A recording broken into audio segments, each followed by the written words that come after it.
হামলায় রণক্ষেত্র গোপালগঞ্জ শহর। আজ দিনভর সেখানে সংঘর্ষ এবং আগুন ভাঙচুরের ঘটনা ঘটেছে। হামলা চালানো হয়েছে জেলা কারাগার সহ বেশ কিছু গুরুত্বপূর্ণ স্থাপনায়। এবং পরে পরিস্থিতি নিয়ন্ত্রণে আনার চেষ্টা চালিয়েছে সেনাবাহিনী, পুলিশ এবং বিজিবি।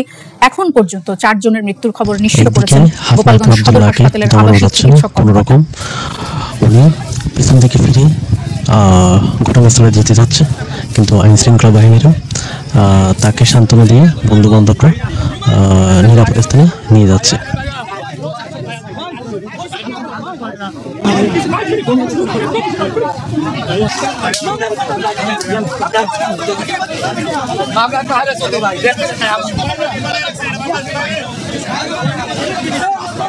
এইদিকে রাজনৈতিক বিশ্লেষকরা কি বলে আমরা একটু শুনে আসি। আসসালামু আলাইকুম। গোপালগঞ্জে যে মানুষগুলো নিহত হলেন, হত্যাকাণ্ডের শিকার হলেন, তার দায় কার? কার জয় হলো, কার পরাজয় ঘটলো?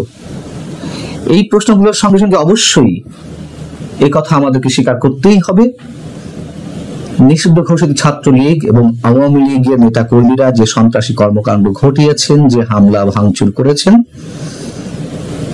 অবশ্যই তা চরম নিন্দনীয়। কিন্তু পাশাপাশি তো এই প্রশ্নও ওঠে, যেই উস্কানি দিয়ে জাতীয় নাগরিক পার্টি এনসিপির নেতা কর্মীরা সেখানে কর্মসূচি ঘোষণা করেছিলেন, তারপরে আওয়ামী লীগের নেতা কর্মীরা চুপচাপ বসে থাকবেন, এটা তারা কিভাবে ভাবলেন? এটা ধরে নেওয়ার কোনো কারণ থাকতে পারে? এবং যে প্রশ্নটি শুরুতে করছিলাম, এই হত্যাকাণ্ডগুলোর দায় কার? আচ্ছা, শেখ হাসিনার বিচার চলছে, তাই না? কি কারণে বিচার চলছে? ধরে নিলাম 5 আগস্টের আগে যেই মানুষগুলো হত্যাকাণ্ডের শিকার হয়েছেন, সহস্রাধিক মানুষ নিহত হয়েছেন,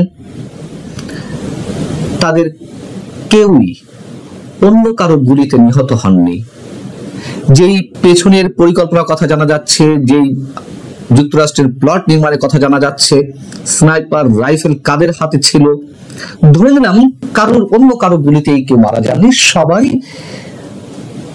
পুলিশ কিংবা আইন শৃঙ্খলা রক্ষাকারী বাহিনীর গুলিতে মারা গেছেন।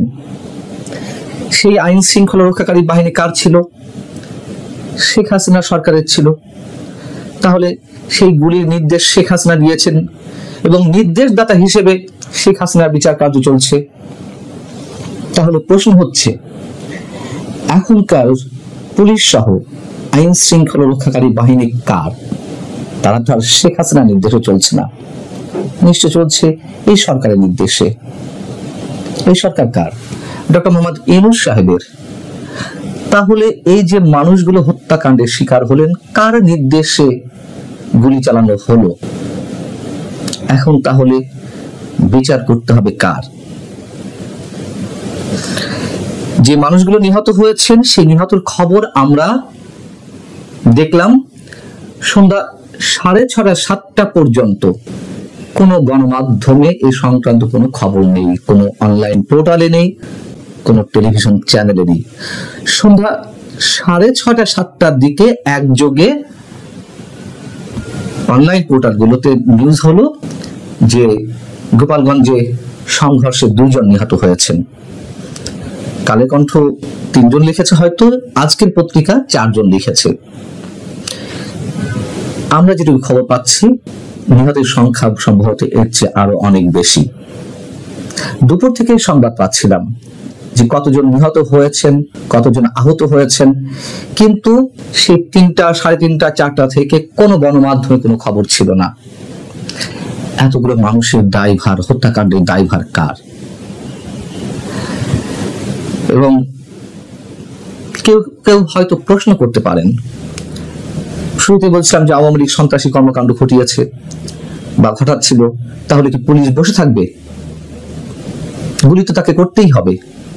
তাহলে তো শেখ হাসিনার ক্ষেত্রেও একই কথা প্রযোজ্য হতে পারে। 5 আগস্টের আগে যে সারা দেশে বিশৃঙ্খলা, যে অরাজক পরিস্থিতি, তার নিয়ন্ত্রণের জন্য শেখ হাসিনা গুলি করার নির্দেশ দিয়েছেন।